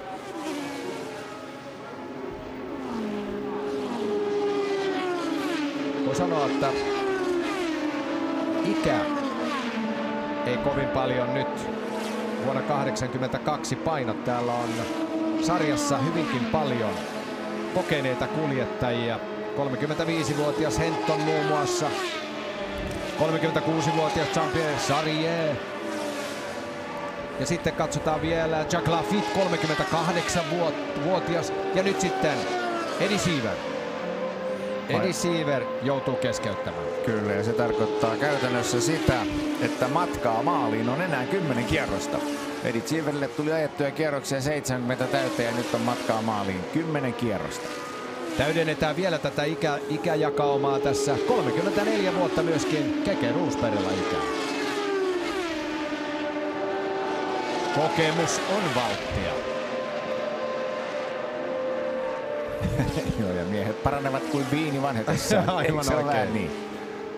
Ei, kyllähän näillä autoilla ajettaessa niin kokemuksesta on valtava hyöty ja ei mikään ihme, että tuolla mitään räkänokkaisia pikkupoikia ei ole näitä autoja päässyt ajamaan, vaan kaikki ovat käyneet kovan koulun läpi, että ovat saaneet nuo ajopaikat näistä autoista ja kyllä se näkyy siinäkin, että tuo kuljettajien keski-ikä on yllättävän korkea.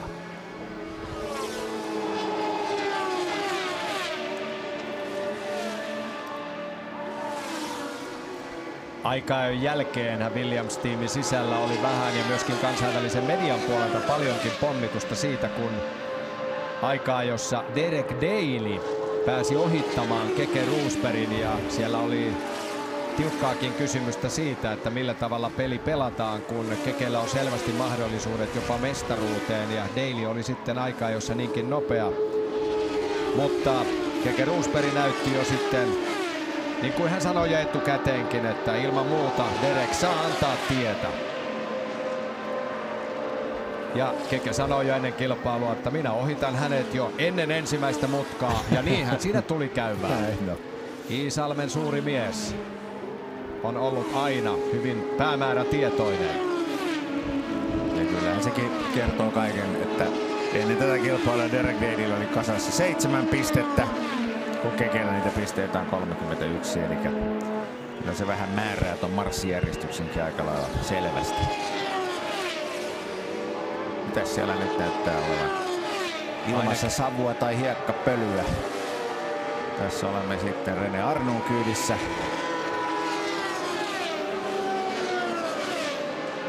Pilviverho joka tapauksessa ympäröi jo lähestulkoon koko alueen. Ja sitä kautta turbomoottoreilla ajavat erityisesti, no kyllä se on kaikille näille moottoreille se on suuri helpotus. Ja mielenkiintoista on nyt sitten nähdä, että missä vaiheessa Keke pystyy parantelemaan asemiaan. Tässä on nyt aika lailla pitkään ajettu hyvin jäätyneessä tilanteessa. Prost, Arnoux, Roosberg. Mutta palkintokorokkeelle ollaan menossa.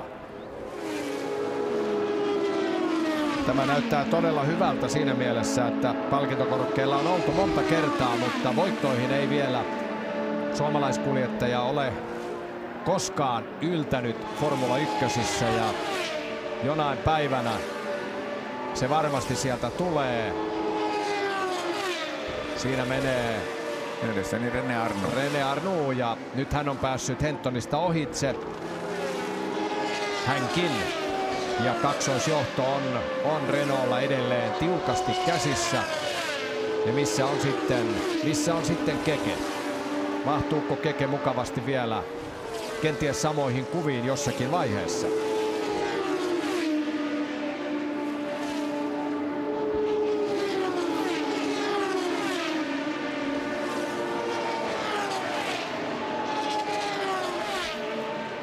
Siinä Prostin ja Arnun välinen ero on enää vajat 5 sekuntia. Eturivistä lähteneet kuljettajat hallitsevat kilpailua tässä vaiheessa. Piquet oli ainut Brabham-tallin kuljettaja, joka alkuvaiheessa pystyi sitä rintamaa rikkomaan, mutta nyt Piquet on sitten jo joutunut antautumaan Renault Arnulle. Siinä hän pääsi Arnuista ohi ja entäs nyt? Nyt näyttäisi siltä, että onko kierroksella jääneenä, onko se Ricardo Patrese? Mielestäni jos tuossa kypärässä on vähänkin punaista, niin se viittaisi siihen, että se on Nelson Piquet ja saattaa olla, että nämä miehet tällä hetkellä taistelevat sijasta 2. Mutta toisaalta kyllä Piquetkin menee aika hiljaa juuri nyt. Mikä lienee Nelson Piquetin ongelma? Siellä menee Prost ja täältä tulee nyt sitten Arnoux ja heti perään liimautuu Nelson Piquet. Mutta veikkaan kyllä niin, että Piquet on kierroksella jäänyt tuossa tilanteessa jo tälle kärkikassille. Saattaa muuten olla. Joo, kyllä olet oikeassa. Saattaa olla juuri se tilanne. Varikkopysähdys pudotti hänen viidenneksi. Kyllä, ja sen takia hän päästi Arnoun sen verran ketterästi suuremmin estelemättä ohitseen. Mutta näitä Renault-miesten välinen ero alle 5 sekuntia. Samalla polttoainekuormalla mennään maaliin. Nyt vaan tässä täytyisi saada ystävämme Keke Rosbergin kuvia. Sieltä Keke tulee. Sieltä hän tulee. Sieltä tulee ja mielestäni Keke ajaa tällä hetkellä sijalla 3. Et siellä on 2 Renaulta kärjessä. Sitten siellä on Keke kolmantena ja Nelson Piquet on jäänyt syystä tai toisesta tuolle kärkikolmikolle. Kierroksella, kyllä. Ja siinä oli mielessäni myöskin Niki Lauda vielä vahvasti kuvissa mukana. Vai oliko Andrea de Cesaris? Katsotaanpas nyt, mitä tapahtuu tuolla.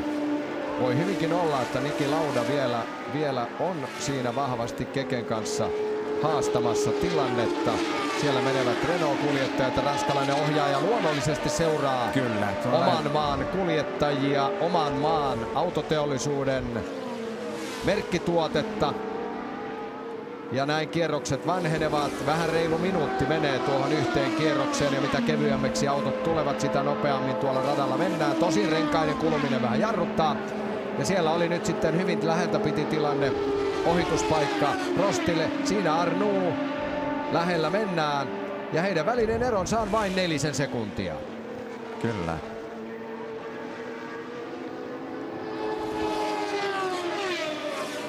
Kaksi Renault-tallin autoa. 10 kierrosta jäljellä.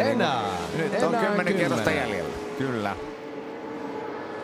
Jännitys tiivistyy. Kyllä edelleen 2 Renault-kuljettajaa kärjessä. Kyllä, ja tässä kohtaa voin kuvitella, että tuolla yleisö on aika lailla mielissään. Ollaan kuitenkin Ranskan maaperällä ja Renaultlla nyt hieno kaksoisjohto, kun on 10 kierrosta matkaa maaliin.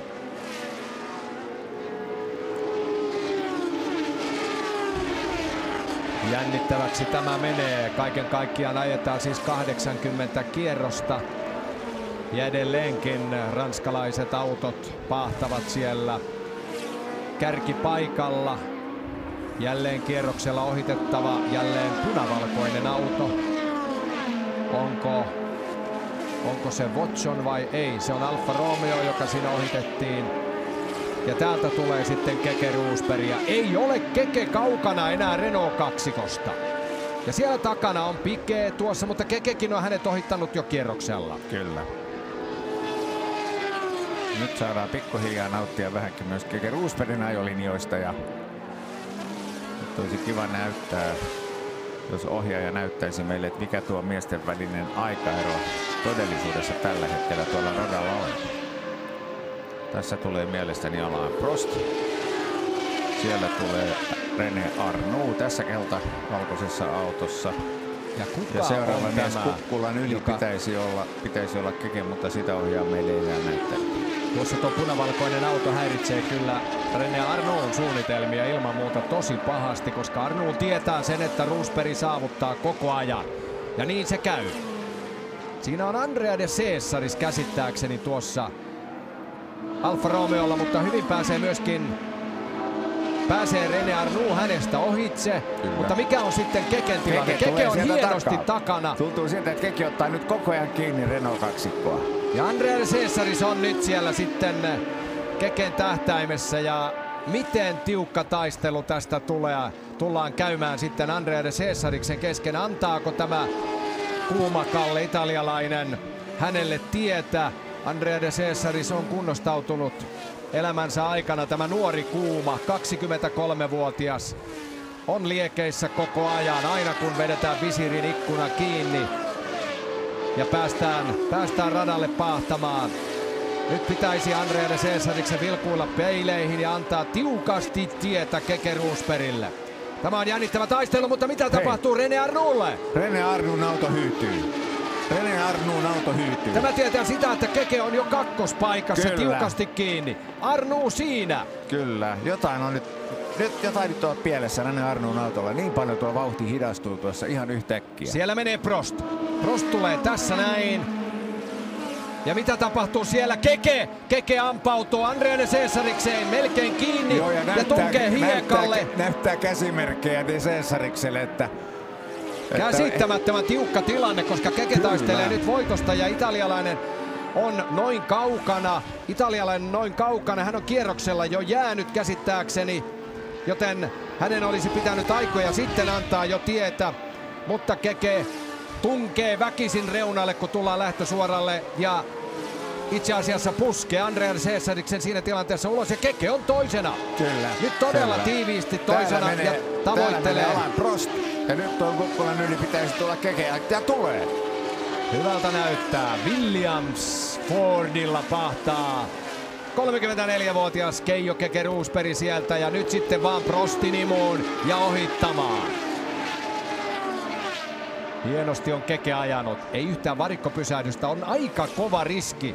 Ja on vaatinut niin sanotusti siviilirohkeutta juuri tämä sekarengastus. Ja sitten nämä kaikki etusiipiasiat, niin kuin Keke sanoi, että hän ei muista, koska hänen autossaan on tällä kaudella ollut edes etusiipi. Mutta kaikkien niiden vapaiden harjoitusten aika-ajon perusteella he tekivät sen ratkaisun, että sillä parannetaan ajo-ominaisuuksia. Ja näin on käynyt. Keke on pysynyt kärkitaistelussa mukana, mutta ei ole helppoa. Siinäkin oli mennä pitkäksi ja leveäksi tuo mutka. Ja näin tulee sitten Keke. Komeasti tuolla Williamsin autolla ja nyt käyvät kierrokset vähiin. Ai, kun menee vähän leveäksi ja sieltä menee Arnoul. Arnoul tulee sieltä sisään. Kyllä. Peli on pelattu ja ranskalaiset ovat varmasti pettyneitä.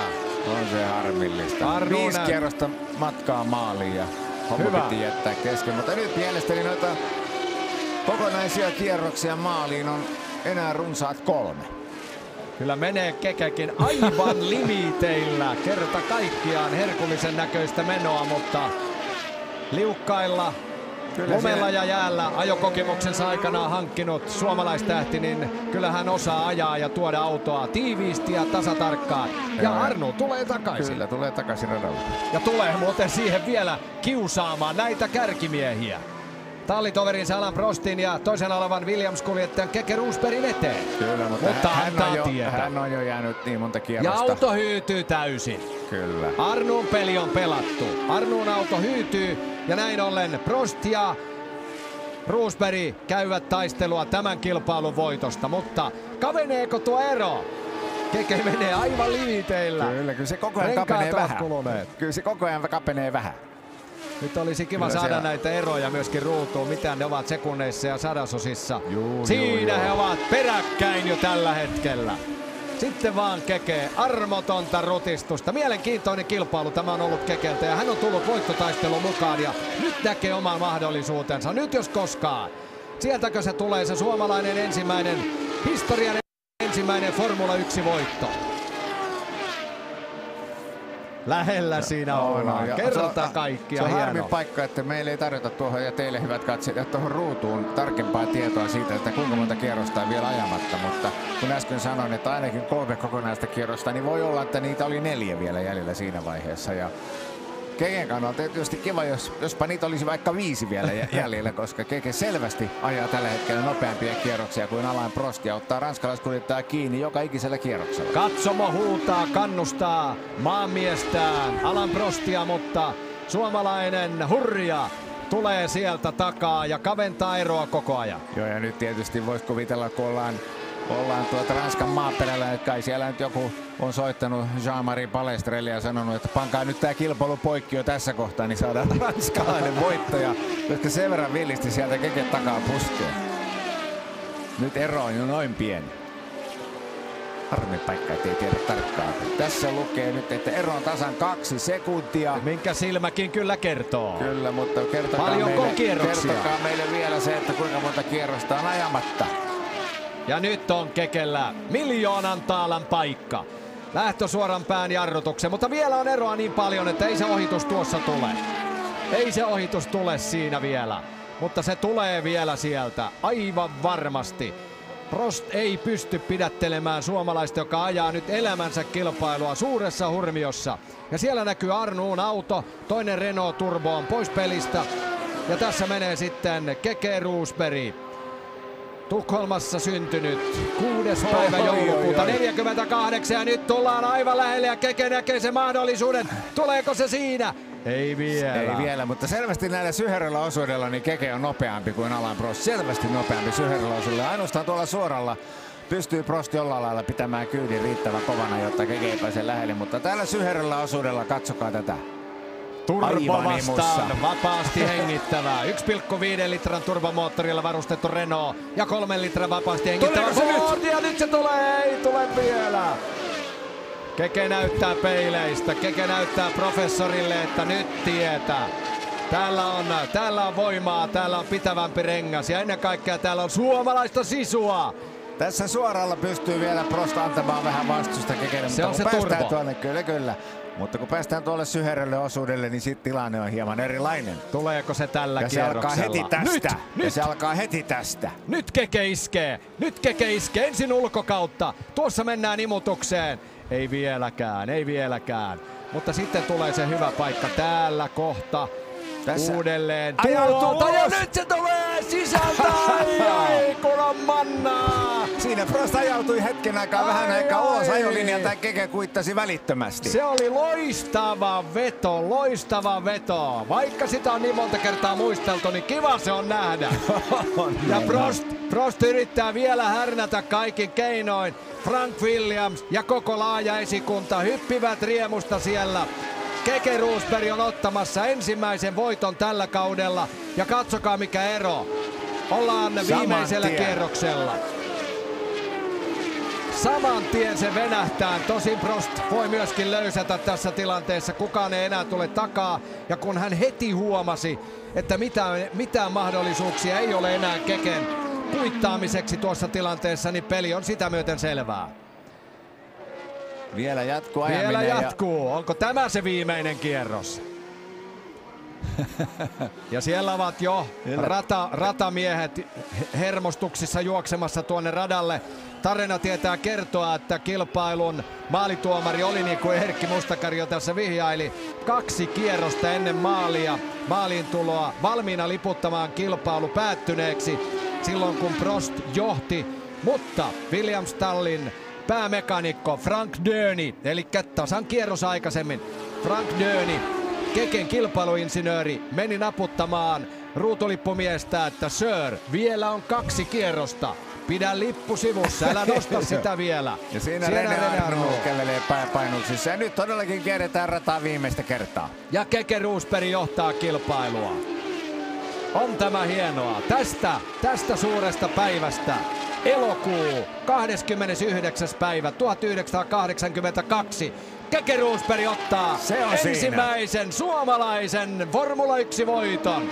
Hän on maalissa ja voittajana Sveitsin osakilpailu, joka samalla myöskin on historian viimeisin Sveitsin osakilpailu. Ja samalla Keke Roosbergin ja suomalaisten formulakuljettajien ensimmäinen Formula 1 osakilpailuvoitto. Sen tekee Keke Rosberg todella hienosti ja tyylikkäästi, hienolla ajolla, taktisesti viisaana, vaikka lähtöhetkeen sisältyy paljon dramaattisia, rohkeita ratkaisuja, kuten muun muassa tuon etusiiven laittaminen, sekarengastus ja niin edelleen. Mutta kaikki nämä olivat viisaita päätöksiä. Ja Keke tulee ja tuli ja ajoi voittajana maaliin ja vieläkin näkyy, kuinka on aika lailla kulunut. En tiedä, onko radio mennyt rikki tai eikö ruutulippu heilumista näkynyt, kun vaikuttaa siltä, että Keke ajaa edelleen täysillä. Ja kuitenkin ainakin minun käsitykseni mukaan niin Keke tuli jo maaliin, mutta kyllä vauhti on sen verran kylmää edelleen, että ehkä siellä jollain lailla tuo informaatio, joka meille tuli, oli siinä mielessä väärä, että vasta nyt täyttyy sitten kilpailu. No niinpä on, sieltä tulee Keke maaliin. Kyllä, koska kyllähän aivan Keke olisi tuulettanut sitä jo aikaisemmin. Kyllä. Siellä oli nyt meille tarjottu numerotieto vähän toista, mitä kilpailun radan tapahtumat oli. Ja näin Keke on maalissa voittajana. Kauden 14 MM-osakilpailu. Ja siellä komeat tuuletukset. Ja tämä tietää sitä, että Keke siirtyy M-pisteissä kärkipaikalle. Kyllä. Siellä Keke Rosbergilla on nyt 42 pistettä ja Didier Pironi, joka ei enää tule osallistumaan kauden jäljellä oleviin kilpailuihin, säilyttää edelleen kakkospaikan 39 pisteellä. Alain Prost tuon toisen sijansa ansiosta kasvattaa pistesaudonsa 31, on kolmantena. John Watson neljäntenä 30 pisteellä, Niki Lauda viidentenä 30 pisteellä. Ja Elio De Angelis kuudentena 23 pisteellä. Ja todetaan nyt se vielä, että tämä Keken voitto tarkoitti sitä, että tästä tuli tämän kauden Kekestä tuli 10. kuljettaja, joka on yltänyt tällä kaudella 1982 voittoihin. Se oli erittäin hienoa ja todella miehekäs työ. Kilpailun jälkeen Keke kertoi ja sadatteli erityisesti Andrea de Cesariksen idioottimaista ajoa. Ja valitteli juuri sitä, että siinä oli jopa riskit, että hänen mahdollisuutensa voittoon olisivat karjutuneet siihen, että Andrea de Cesaris ei antanut tietä, mutta kaikki päättyi loppujen lopuksi rohkeaan ratkaisuun siinäkin ohitustilanteessa. Keke puski italialaisen ulos ja pääsi jatkamaan puhtaasti omaa ajoaan. Ja siinä näkyy kunniataulukko. 81 kierrosta itse asiassa ajettiin, vaikka alun alkaen ilmoitettiin, että 80 on kilpailumitta. 7,1 sekuntia on Keken ja Prostin välinen ero, ja sinne Parc Fermé-alueelle, suljetulle alueelle, vie Keke autonsa ja nousee varmasti rajusti tuulettaan tämän vuoden 10.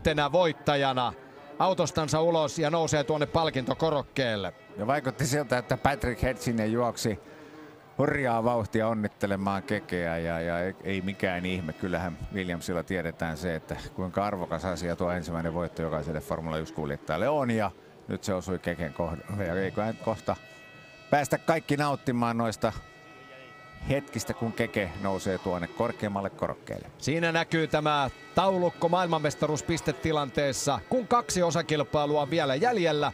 2 viikon kuluttua Monza ja sitten myöhemmin syyskuun loppupuolella on kaudenpäätöskilpailu Las Vegasissa, Kaliforniassa, USAssa. Jos katsotaan, että Kekellä on 42 pinnaa, ainoa mies, joka häntä noista voi uhkaa, niin on Alain Prost 31 pisteellä. Siinä on 9 pisteen ero. Ja 10 pisteen päässä sitten John Watson, mikäli oikein tuossa näin. Niin periaatteessa Kekelle riittää Monzassa 5. sija, niin hän varmistaa maailmanmestaruuden. Siis seuraavassa kilpailussa jo mahdollisuus maailmanmestaruuteen, mutta senhän me voimme tässä varsinaisessa klassikkokilpailussa näinä loppusanoina todeta, että Monzassa se ei vielä onnistunut, mutta katsotaan, onnistuuko se Las Vegasissa.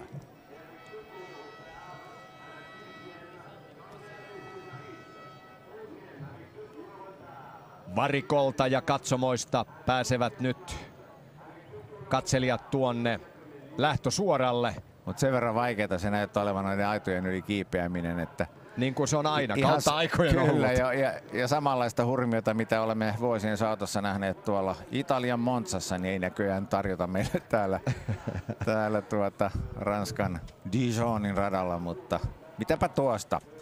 Tuskin sillä nyt niin suuri merkitys on, että onko tuossa palkintopallin edessä 100 ihmistä, 1000 ihmistä tai 100 000 ihmistä. Keke Rosbergia lämmittää tieto siitä, että juuri tällä hetkellä Keke Rosberg on maailman paras Formula 1-kuljettaja. Juuri näin. Maailman paras Formula 1-kuljettaja. Johtaa M-pisteissä, ajoi loistavan, vakuuttavan kilpailun ja toi Williams-autonsa ykkösenä ruutulipulle. Se oli kyllä hieno kilpailu, hieno suoritus Kekeltä ja yllätti kyllä monet asiantuntijat. Eletään edelleen turboaikakautta ja hyvin vahvasti sitä. Ja Keke tuo vapaasti hengittävällä Fordilla tuon Williams-autonsa ykkösenä ruutulipulle. Niin kyllä siinä vähän Renaultin puolellakin ja Brabhamin puolella pistettiin porukka polvilleen. Joo, vaikea sanoa mikä siinä vaikutti siihen, että Alain Prost ei pystynyt enää vastustamaan lopussa. Tässä taitaa tulla tuo ratkaiseva ohitus. Alain Prostilla on ilmeisesti renkaat niin loppu.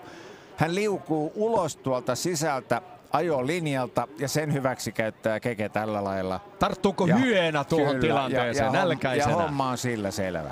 Ja lyö Prostin ja se on maukas pala. Ja sitten on se suuri hetki. Suomalainen kuljettaja nousee ensimmäistä kertaa korkeimmalle korokkeelle, palkintokorokkeelle. Näin hän sinne kiipeää. Saa vielä pullollisen vettä ja pääsee sitten huikkaamaan. Keke Rosberg on Sveitsin Grand Prixin, historian viimeisen Sveitsin Grand Prixin, voisiko sanoa jopa ylivoimainen voittaja. Taitavalla, hienolla työllä tehty suoritus. Näin Keke on nousemassa ykköspaikalle. Ei nyt ihan vielä, siellä nopeimmat toimittajat ehtivät jo tuossa vaiheessa ottamaan kommentit. Kyllä. Väkeä on paljon, palkintokorokkeella on vielä niin kuin tyhjää. Sinne odotetaan todennäköisesti kakkos- ja kolmospaikan kuljettajia.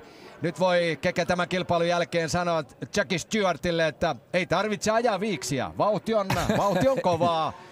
Kyllä, ja voittoja tulee. Ja kyllä siinä näkee selvästi Alain Prostin ruumiin kielestä, vartalon kielestä, että ranskalaiskuljettaja harmittaa se, että niin lähelle hän pääsi voittoon, mutta joutui sitten kuitenkin lopussa antautumaan. En tiedä, ehkä siinä oli renkaat loppu sitten Renault-autolta niin totaalisesti, että hän ei pystynyt enää ajamaan sellaisia kierrosaikoja kuin kilpailun alkupuolella. Ja näin ollen Keke pääsi sieltä tuolla sekarengasseoksella sitten yllättämään ja ottamaan todella hienon ja arvokkaan uransa ensimmäisen GP-voiton.